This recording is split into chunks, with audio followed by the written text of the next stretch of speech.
Hey y'all, good morning. I've been noodling on this idea that experience is the new currency, and in this world that we are in now, if people are going to spend more or spend a premium, they want certainty. They want to make sure whatever they're experiencing is going to resonate, make them feel something, and they want something that they cannot get anywhere else. This is actually off script from my next video in this series, but it was really calling to me as I was brushing my teeth this morning because I feel as if sometimes we miss the mark as far as consultants and wanting to serve our clients and wanting to influence our clients' businesses so that they get the best possible outcomes. And I keep coming back to this thought of, why is this so important? You know, when I think of brand as business and using that as a management style, why is that so important? And why would that even make a difference in my clients' lives right now? I'm preparing some trainings for the Small Business Center, and I am thinking about that as I'm designing this, as I'm saying, okay, this is something that's important to focus on as a small business. Why is that? What is the thing that my clients cannot just type in ChatGPT or Claude or Perplexity or Grok or whoever? What is the difference? What is the difference, and how can we be more intentional about influencing that difference? And I feel like the difference is experience. You know, AI will be able to do a lot of things, but it is not going to live this life for you. And so when you are looking at your client experience, what we're trying to design is the part that is lived, not just learned. So as people are becoming more discerning, people are not spending as much money because we are not in certain times. We're in very much undocumented times, and people are holding the little coins they have closer to their chests and being more discerning about what they're purchasing, especially if they are using AI and are able to get at least 2 steps ahead with AI prompting, right? We are in a trust recession. People are starting to really lean on, what is your experience? How do you know? What is your proximity to the challenges that I'm experiencing? What is that? And how can you prove that you made a change? You influence outcomes that have positive results, right? I just feel like as we're working with clients, and this is a reflection on my business, Black Unicorn Creative, and really getting more intimate with the types of clients that I'm working with and the kinds of inflection points that they're dealing with.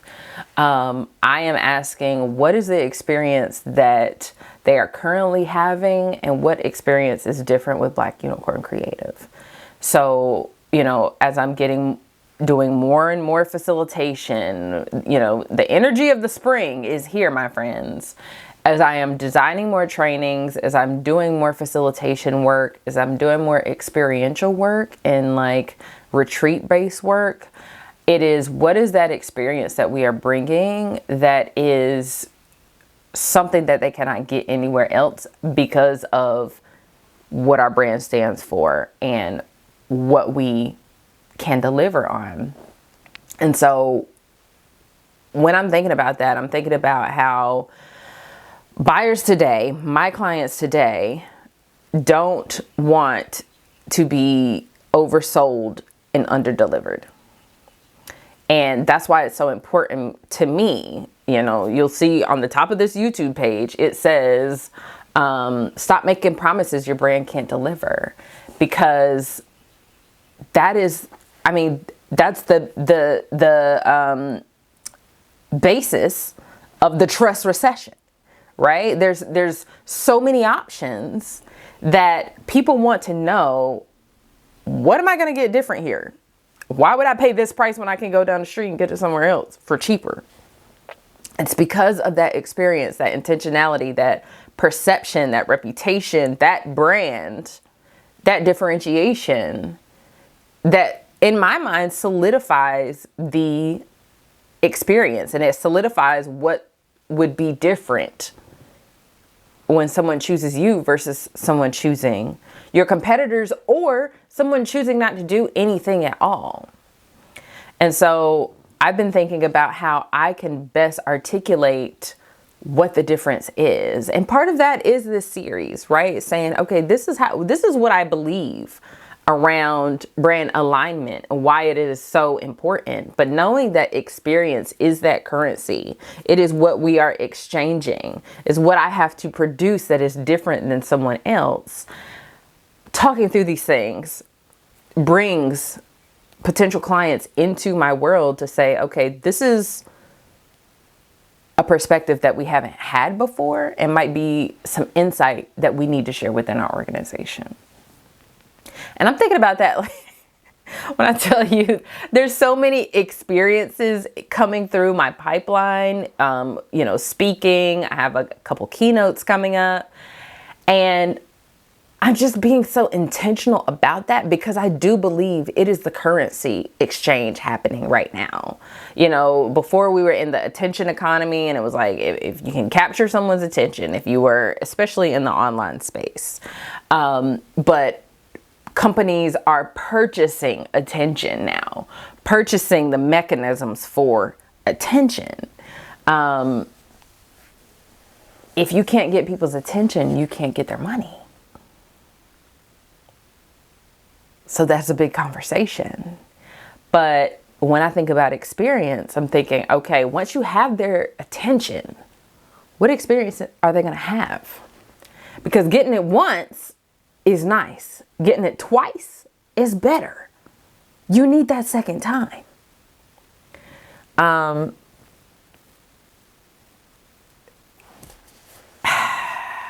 In this series, y'all, I'm looking at my notes because I've been journaling.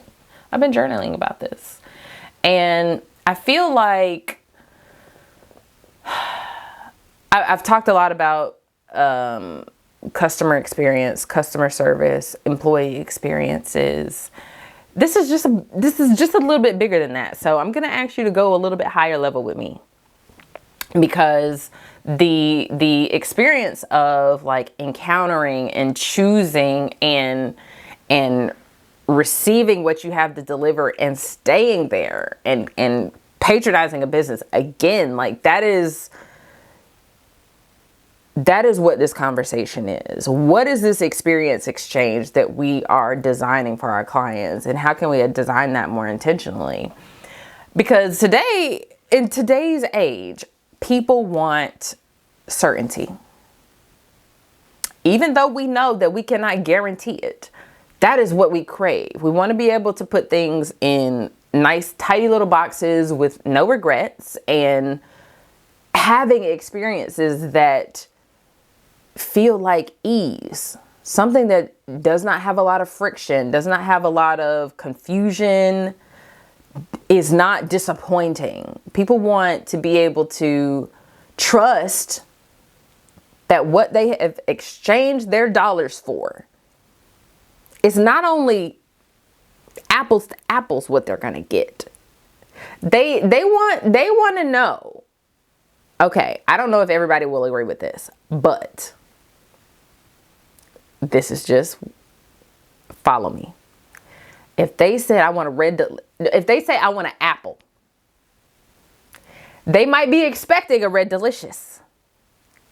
But if you hand them back a Honey Crisp, they're going to be mind blown, because they're like, wow, you delivered the premium apple.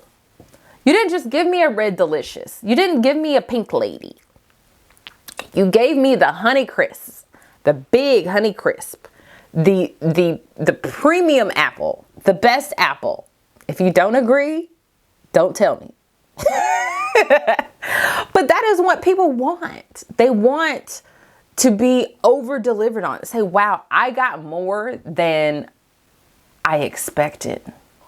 That's that awe. That is that experience that gives them something to talk about and something to tell someone else about. It's like, I just wanted an apple and they gave me a Honey Crisp. That's the difference. That's the difference. This is where they want to be sure, like based on your messaging, how you onboard them, how you communicate with them, how consistent you are, and how you deliver. Like they want to be certain in that experience. Not only certain that they're going to get what they asked for, but then you take it one step above that and you over deliver on that. We are working, or our clients are just so much more discerning than in previous times. And that discernment comes out of need. It comes because budgets are having more constraints. It comes because they do not want to be wrong in the eyes of their own business. They don't want to make the wrong choice. So that discernment is heightened because buyers are more skeptical. We want to design experiences that give them confidence before they buy and continues to reassure them that they made the right choice along the way. I feel like experience also makes you stand out. It is the lever of differentiation, because when we are looking at AI and the information that it can provide, we cannot simply provide more information to think that's going to make us different. We have to be intentional about the digital and IRL, in real life experiences that we design for our clients. I feel like, we're in this place where we are getting things quickly. We're used to getting things quickly. Honestly, I'll tell you, I don't even know how long I'll wait for a page to load before I'm like, absolutely not. Never mind. If you can't get it to me fast, you must not want to get it to me. Okay? We are so used to immediacy that the difference now is not speed. Yes, you need to be fast, but that's not going to make you different. That's not going to make you stand out. It is your perspective. It is your approach. It's the environment. It's the energy. It's what depth you're able to create around your business and around this exchange that piques their interest to say, wait a minute, this is a little bit different than what I expected. This stands out in a way that I could not have imagined. This experience was not like it was before, because we're not going to get it perfect every single time. But that intentional evolution, that saying, okay, we're going to be right here with you. We're going to reassure you every step of the way that you made the right decision, that you were selecting the right business for the job. We are different because we can provide that for you. I really think about, I encourage you to think about when was the last time you really experienced a difference in a business or a difference in an experience? And what did that make you feel? Because I also feel like experience is directly tied to the emotions that we are invoking in people. That emotional resonance, that something that they feel It's going to make them, they're going to remember that moment. It is not going to be like, the only thing people are feeling about Amazon these days is whether or not they got their package in 2 days. Right? But the actual Amazon experience is so commonplace. It doesn't invoke really any feeling. And so if you are a business that cannot deliver in 2 days, then what are the other feelings that you are invoking if you're, product-based business that is going to make them okay with that and is going to make them more confident in their decision, even with that behavior change, even with that expectation change, even though that expectation should be communicated ahead of time. But I feel like we have got to make people feel something. And I'm preparing a conversation with an organization about agritourism and how bringing people onto the farm to have experiences is agritourism. But that is what you're selling, right? You're not necessarily selling the farm products or the agricultural product. You are selling the experience around it. And so how can you leverage that? How can you design that with intention? How can you maximize spend on the farm? How can you maximize that lifetime value of the customer so that because they know that they're going to keep coming back because of the quality experience that they had? And so some of the feelings that we want to design around, number one is awe.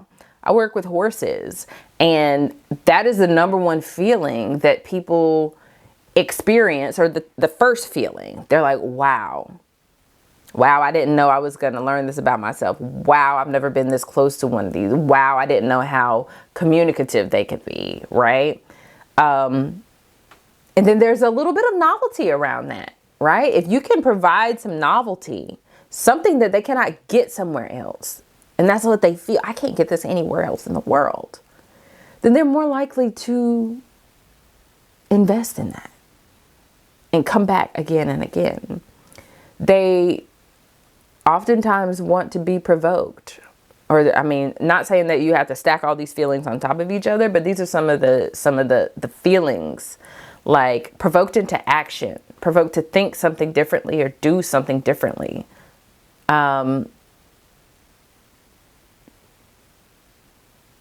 A lot of times, I'll go back to the agritourism example.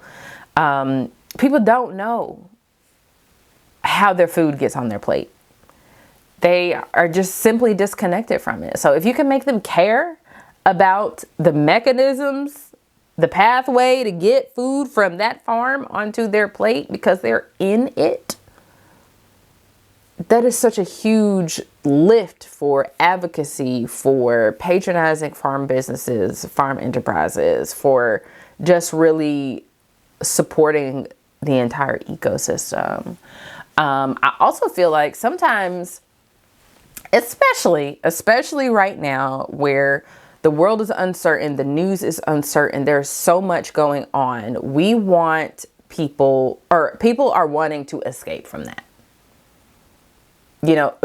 Escaping from the stresses of their daily lives. What are they willing to spend to escape from that? And that is in so many different ways. That is through books. That is through in real life experiences. That is through events in these third spaces. I'm planning a conference for one of my brands. And that is what me and my planning team are really leaning in on. What is the experience that we have to create leading up to and at this event and after the event to get people to invest in being in the room? Like, that is a big conversation that we're having right now.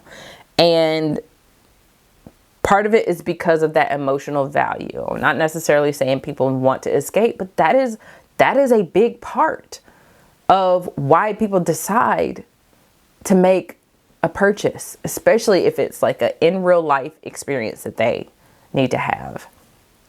And at the end of the day, if you're not thinking about the experiences that you are creating around your business, you are not thinking about your business. Right? Like, or you are in the commodity business and you have you have unlocked the code for sustainability in some way, shape, or form. Like you have some guarantee that I don't know about, and more power to you. But for those of us who do not have the guarantee that people are going to support this business, or, we're not a commodity-based business. We are intentionally building brands so that we are making these emotional connections, so that people are associating us with a certain feeling, a story, a message, a thought. Experience is a huge part of that, digital and real life. And if we're not working on saying, yes, we want to ensure this happens, no, this cannot happen. If we're not working on that differentiation, saying who we are, how we operate, and how people experience us, then we're not going to build the brands that will survive into this next season, because everything is going to get harder. Things are going to get harder. Money is going to get tighter, and people are going to be more discerning than ever. We have to be different. We have to design different, and we have to make sure that we can deliver on the promises that we are making. So this is going to be part one. This is part one. I'm going to stop right here because I have additional thoughts, but I can see my battery's getting low. Let me know your thoughts on experience being the new currency, and share in the comments what experiences you are working on designing so that you can stand out, you can resonate emotionally, you can inspire some feeling, and you can ensure or help your clients be confident that what they're investing in is worth it. I'll see you in the next video.